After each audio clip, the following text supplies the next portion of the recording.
அனைவருக்கும் என்னுடைய வணக்கம்.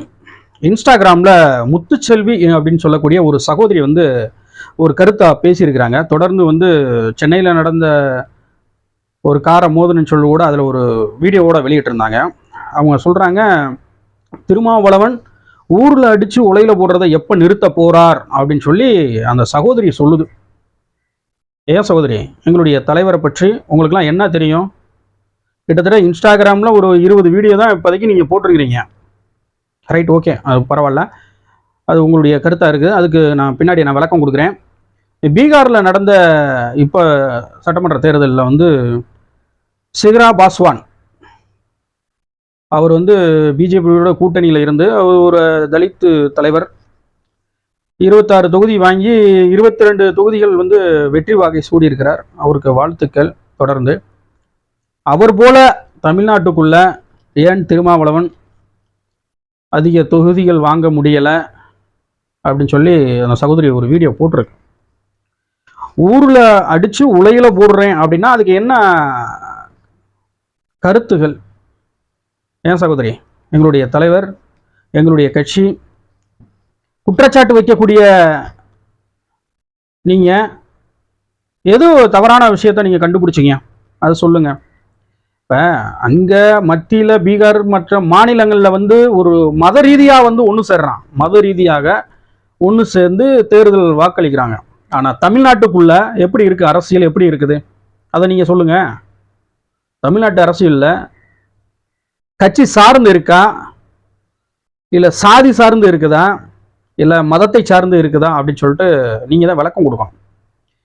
இப்போ பிஜேபியோட மத்தியில் ஆளக்கூடிய மோடி பிஜேபி அரசு, எங்களுடைய தலைவர் ஒரு வார்த்தை அவர் ஒரு கண்ணை மட்டும் அசைச்சாருன்னா போதும், இங்க இருக்கக்கூடிய இந்த எல்முருகன் அமைச்சர்கள்லாம் இருக்கிறாங்கல்ல, அதை விட பெரிய பதவி எங்களுடைய தலைவர் எழுச்சி தமிழர்களுக்கு கிடைக்கும். நாங்கள் சனாதனத்தை வேறறுப்போம், மத ரீதியாக வச்சு நடத்தக்கூடிய அரசியல் கட்சிகளை ஓரம் கட்டுவோம். தமிழ்நாட்டுக்குள்ள புரட்சியாளர் அம்பேத்கருடைய சட்டம் எழுதிய அந்த சட்டத்தவே நீர்த்து போக செய்யக்கூடிய அரசு பிஜேபி அரசு. அவர்களோட நாங்கள் எப்படி கூட்டணி சேர்வது? எத்தனையோ தலித் இயக்கங்கள் இருந்து கொண்டு இருக்குது, எல்லா மாநிலங்களிலும் இருந்து கொண்டு இருக்குது, தமிழ்நாட்டுக்குள்ள இருக்குது. எல்லாரும் பிஜேபிக்கு அடிமையாக அவர்களோட அந்த கொள்கைக்கு ஒத்து போய் அவங்களுடைய சுயநலத்துக்காக, அந்த இயக்கத்தினுடைய தலைவர்களுடைய சுயநலத்துக்காக அவருடைய கொள்கைக்கு ஒத்து போய் இந்த புரட்சியாளர்களுடைய அவருடைய போராட்டம், அவருடைய கொள்கை எல்லாம் அதை வேஸ்டா ஆக்கிட்டு தான் பிஜேபி அரசோட கூட்டணி வச்சிருக்கிறாங்க. நாங்கள் அப்படி செய்ய மாட்டோம். கொள்கை ரீதியாக அங்கே இருக்கக்கூடிய மோடிஜியும் சரி, மற்ற இருக்கக்கூடிய தமிழிசை, அண்ணாமலை, மற்ற எல்லா தலைவர்களுமே எங்களுக்கு அந்த கட்சியினுடைய கொள்கை தான் எங்களுக்கு மாற்று கருத்து இருக்கிறது.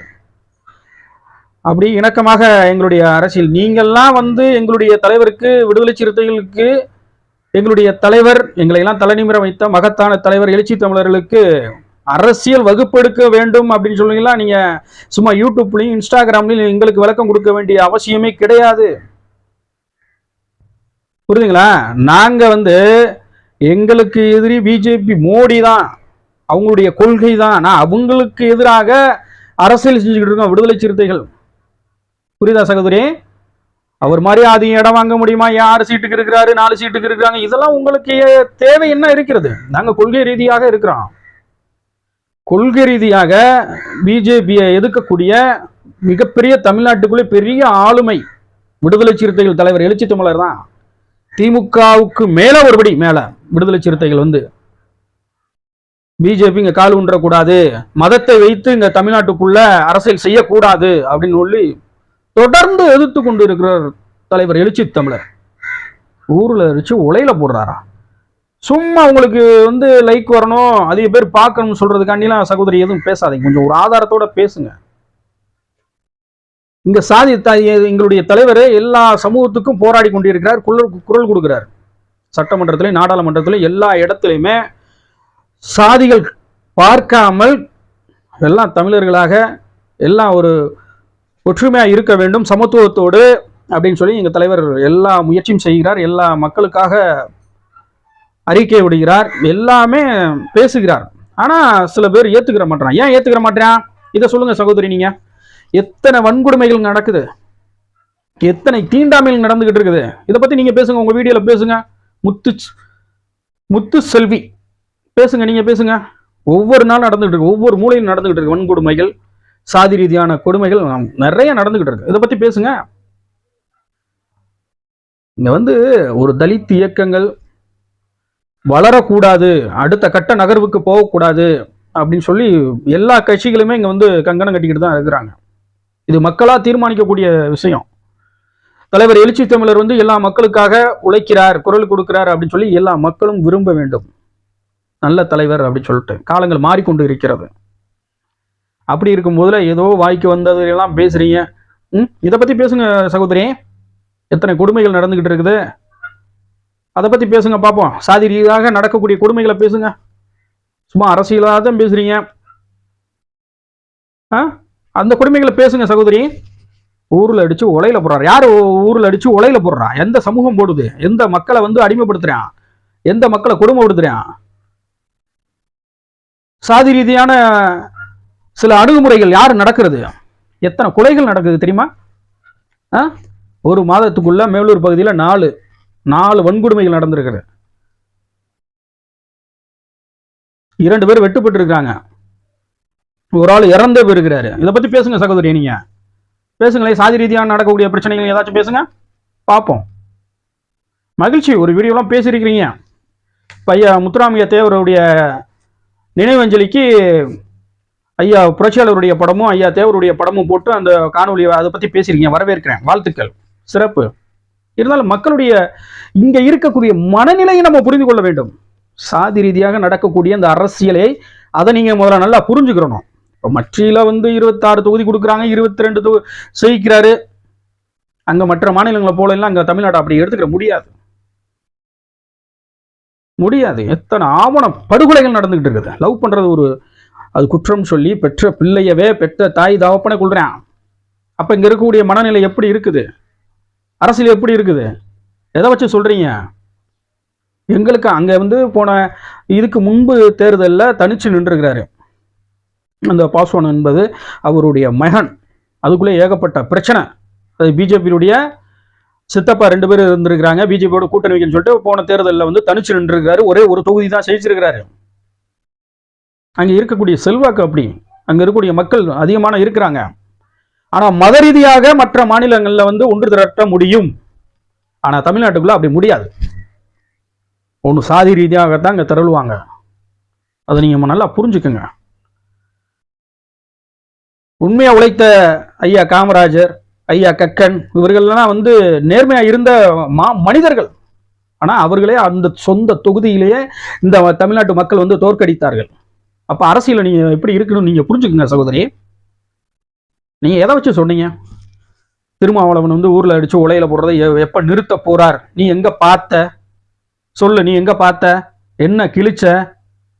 சொல்லு சகோதரி. சும்மா வாய்க்கு வந்தபடிலாம் பேசுறீங்க. பூரா மனசுக்குள்ள வந்து வெறும் சாதி அந்த அழுக்க வச்சுக்கிட்டு வெளிப்படையாக வந்து நீங்கள் பேசிக்கிட்டு இருக்கீங்க. தலைவர் எழுச்சி தமிழரை வந்து விமர்சனம், அந்த கட்சியை வந்து விமர்சனம் பண்ணுறதுக்கு பார்த்துக்கிட்டு இருக்கீங்க. நீ என்ன நினைத்தாலும் விடுதலை சிறுத்தைகளை வந்து ஒருபோதும் சாதி வெறியர்கள் வந்து அதை திட்டமிட்டு நிறைய அவதூறுகள் பரப்புறாங்க, கெட்ட பேரை இது பண்றாங்க. ஒரு நாளும் முடியாது. 10-15 வருஷத்துக்கு முன்னாடி இருந்த அரசியல் வேறு. அன்னைக்கு இருந்த மக்களுக்கு தெரியாம இருந்துச்சு. இன்னைக்கு எல்லாமே வெட்ட வெளியில போய்கிட்டு இருக்குது. ஒவ்வொரு தலைவர்களும் என்ன செஞ்சுக்கிட்டு இருக்கிறாங்க, ஒவ்வொரு தலைவர்களும் என்ன பேசிக்கிட்டு இருக்கிறாங்க அப்படின்னு சொல்லிட்டு மக்களுக்கே புரிஞ்சுக்கிறது. நீங்க சொல்றதுனாலயோ நான் சொல்றதுனாலயோ எதுவும் மாற போறது இல்லை. பூரா படித்த இளைஞர்கள், நல்ல மனிதர்கள் இன்னும் வாழ்ந்துகிட்டு இருக்கிறாங்க. ஒரு நல்ல அரசியலை புரிந்து கொண்டு இருக்கிறார்கள். அதனால நீ இப்படி பேசுறதுலாம் மிகப்பெரிய ஒரு கண்டனத்துக்குரியது சகோதரி. பேசுங்க, யாரு வேணாலும், எந்த தலைவர்களாலும், எவ்வளவு பெரிய அரசியல்வாதிகளாக இருந்தாலும் விமர்சனம் வைக்கிறது நம்மளுடைய உரிமை. அரசியல் ரீதியாக நாகரிகமாக உண்மையாக நம்ம விமர்சனத்தை வைக்கணும், ஆதாரத்தோட வைக்கணும். புரியுதுங்களா? எங்களுடைய தலைவர் செய்யாத உழைப்பு இங்க எந்த தலைவரும் செய்யலாம். ஒவ்வொரு தலைவர்களும் அவருடைய கட்சியினுடைய ஒரு சாதாரண எம்எல்ஏ எம்பியில ஏசி ரூம்ல உட்காந்துக்கிட்டு பின்னாடி இருக்கக்கூடிய மாவட்ட செயலாளர் ஒன்றிய செயலாளர் வந்து அரசியல் வேலை செஞ்சுக்கிட்டு இருக்கிறாங்க. எங்க தலைவர் அப்படி கிடையாது. தினம் பாருங்க எங்களுடைய தலைவருடைய வேலையா எங்கெங்க போறாரு. ஒரு நாளைக்கு குறைஞ்சது 10 மாவட்டங்கள் போறாரு. லட்சக்கணக்கான மக்களை சந்திக்கிறாரு. அப்படி அந்த மக்கள் அப்படி வாழ்ந்துகிட்டு இருக்கிறோம். ஒவ்வொரு நாளும் அந்த கொடுமையில வாழ்ந்துகிட்டு இருக்கிறோம். அசால்ட்டா பேசுறீங்க. என்ன வேணாலும் பேசிடலாம் சகோதரி. எங்க போட்டு இது பண்ணாரு? சும்மா ஏட்டிக்கு முட்டியா ஏதாச்சும் நீங்க வாய்க்கு வந்ததெல்லாம் பேசக்கூடாது சகோதரி. ஆதாரத்தோட பேசுங்க. அதுக்கு என்ன அர்த்தம்? நீ திமுக அரசை வச்சுக்கு நீங்க கண்டிச்சு பேசியிருக்கணும். மிகப்பெரிய ஒரு தலைவர் கிட்டத்தட்ட 30-35 வருஷங்களுக்கு மேல வந்து ஒரு அரசியல் கட்சியை வச்சு நடத்திக்கிட்டு இருக்காரு. மிகப்பெரிய ஒரு ஆளுமை. எல்லா இருக்கக்கூடிய மாவட்டங்களிலும் கிராமப்புறங்கள்ல இருந்து விடுதலை சிறுத்தைகள் ஓட்டு வங்கி இருக்குது. குறைந்தது 15-20 தொகுதிகள் நீங்க கொடுக்கணும் அப்படின்னு சொல்லி ஒரு திமுகவுக்கு நீங்க அழுத்தம் கொடுக்கணும். நீங்க கொடுக்கணும். அதான் உண்மையான ஊடகம். நீ அப்படி கொடுக்காம ஆளுங்கட்சி எங்களுக்கு சீட்டு ஒதுக்கி கொடுக்கக்கூடிய பெரிய கட்சிகளை விமர்சனம் பண்ணாம விடுதலை சிறுத்தைகளை நீங்க வந்து விமர்சனம் பண்ண என்ன அவசியம் இருக்குது? நாங்க வந்து எங்களுக்கு அறிவுரை சொல்றதுக்கெல்லாம் இங்க யாருக்கும் தகுதி கிடையாது. முதல்ல புரியுதுங்களா? முதல்ல நீங்க வந்து விடுதலை சிறுத்தையை ஏத்துக்கிறீங்களா? நீங்க யாரு என்னன்னு எனக்கு தெரியாது. விடுதலை சிறுத்தைக்கு நீங்க ஏத்துக்கிறீங்களா? இது என்னுடைய தலைவர் தான், இவ்வளவு நியாயம் பேசுறீங்க. ஆனா இருக்கிற எல்லா தலைவர்களுமே விமர்சனம் பண்றீங்க. பார்த்த வீடியோலாம் பார்த்தேன்.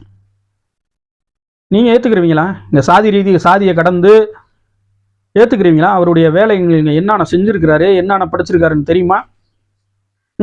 சட்டமன்றம் நாடாளுமன்றத்துல யாருக்காண்டி பேசுறாருன்னு நீங்க பார்த்துருக்கீங்களா? எல்லாம் சாதியா இருக்காங்க சகோதரி. சாதி தான் இங்க எல்லாமே. கூட்டணி கட்சிகள் நின்றால் கூட எங்களுடைய விடுதலை சிறுத்தை ஓட்டு வங்கி தான் 234 தொகுதிகளும் விழுகுது.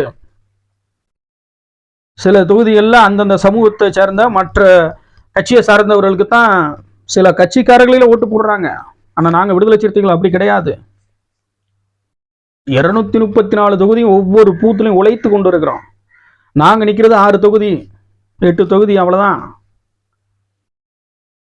ஐயா கலைஞர் இருந்தப்போ கூட, ஐயா அம்மையார் ஜெயலலிதா இருந்தப்போ கூட 10 தொகுதி சட்டமன்றத்தில் கொடுத்தாங்க அப்பயே. ஆனா இப்ப கொடுக்க மறுக்கிறாங்க. சமூக நீதி காக்கணும், மதத்தை வைத்து பிஜேபி அரசுக்கு அங்க கால் ஊன்றிய கூடாது. அதுக்காக ஒரு கொள்கை ரீதியாக தான் இருக்கிறோம். கம்யூனிஸ்ட் இயக்கங்கள், விடுதலை சிறுத்தைகள், மதிமுக எல்லாமே ஒரு கொள்கை ரீதியாக தான் இருக்கிறோம்.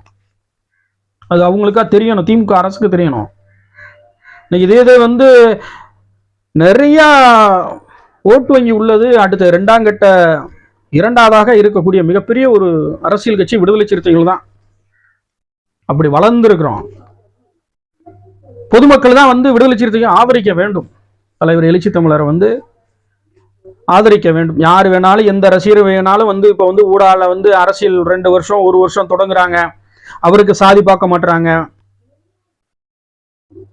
ஆனா ஒரு தலித் சமூகத்துல இருந்து வந்தா அது சாதி பார்க்குறாங்க. ஏன்னா நம்மளுக்கு மேல வந்துடக்கூடாது, பொருளாதார ரீதியாகவும் அரசியல் ரீதியாகவும் இந்த சமூகம் முன்னேறக்கூடாது அப்படின்னு சொல்லிட்டு நிறைய திட்டங்கள் ஒவ்வொரு கிராமப்புறங்களிலும் சரி, மேல்மட்டத்தில் ஒவ்வொரு மாவட்டத்திலையுமே இது இருந்து கொண்டுதான் இருக்குது. எல்லா கட்சியிலுமே இருக்குது. ஏடிஎம்கே டிஎம்கே அனைத்து கட்சிகளுமே இந்த சாதின்ற ஒரு கோட்பாடை வந்து வரையறை வச்சிருக்கிறாங்க. யாருமே பண்ண முடியல. அண்ணன் விஜயனை இப்போ கட்சி தொடங்கி அதுலயே சாதி இருக்குதுன்றாங்க. அங்க இருக்கக்கூடிய தலித் ரசிகர்கள் புலம்பி இருக்கிறாங்க. யாருங்க இது ஒன்றா? அப்படி இருக்கும்போது நாங்க ஒரு கொள்கை ரீதியாக இருக்கிறோம். அது வந்து திமுகவை நீங்க பேசணும் சகோதரி. நாங்க வந்து பிஜேபியோட இணக்கமா இருந்துதான் நாங்க 20 தொகுதி வாங்கணும், 30 தொகுதின்னு பாதிக்கு பாதி 50 தொகுதிக்கு மேல வாங்கலாம். விடுதலை சிறுத்தைகள் மட்டும் எங்களுடைய தலைவர் ஒரு வேளை பிஜேபியோட இணக்கமா இருந்தால், கூட்டணியில இருந்தால் 50க்கு மேற்பட்ட தொகுதிகள், பல்லாயிரம் கோடியான பணம் எங்களுக்கு கிடைக்கும். ஏன்னா எங்க தலைவர் அப்படி இருக்க மாட்டார். ஒருபோதும் நான் அரசியலை விட்டு கூட இருப்பேன்னு ஒழிஞ்சு இந்த பிஜேபி அரசோட கூட்டணி என்ற ஒரு பேச்சுக்கே இடமில்லை அப்படின்னு சொல்லிட்டு தான் எங்களுடைய தலைவர் அறிவிச்சிருக்கிறார். எங்க தலைவர் வந்து ஒரு அமைச்சராகணும், மிகப்பெரிய ஒரு அரசியல்ல பெரிய போஸ்டிங்ல வரணும் அப்படின்னு நினைச்சிருந்தா நேரம் எப்படியோ எத்தனையோ பேர் வந்து பிஜேபியோட இணக்கமா போகும்போது எங்க தலைவர் எப்பயோ போயிருப்பாரு. கொள்கை தான் எங்களுக்கு எங்க தலைவருக்கு முக்கியமானது. விடுதலை சிறுத்தைகள் கொள்கை தான். அதனால சும்மா அந்த வாய்க்கு வந்ததெல்லாம் பேசாதீங்க சகோதரி. ஓகேவா? ஏதாச்சும் ஆதாரத்தோட பேசுங்க. ஒரு நல்ல கருத்துக்களை விமர்சனம் பண்ணுங்க. நான் வைக்க வேணான்னு சொல்லலை. நான் நாகரிகமான கருத்துக்களா இருக்கணும். புரியுதுங்களா? என்ன நீங்க சொன்ன வார்த்தை மிகப்பெரிய கண்டனத்துக்குரியது. அடுத்து தலைவர் எழுச்சி தமிழரை பற்றி நீங்க விமர்சனம் செய்தால் கண்டிப்பாக என்னுடைய கருத்துகள் கண்டிப்பாக பதிவிடுவேன். புரியுதுங்களா? ஆதாரத்தோட. இப்ப நான் சகோதரி அப்படின்னு நீங்களும் எங்களுடைய சகோதரி தான். புரியுதுங்களா? அந்த வார்த்தை ஒன்றும் தவறு, மற்றது எல்லாமே ஓகே, ஒன்றும் பிரச்சனை கிடையாது.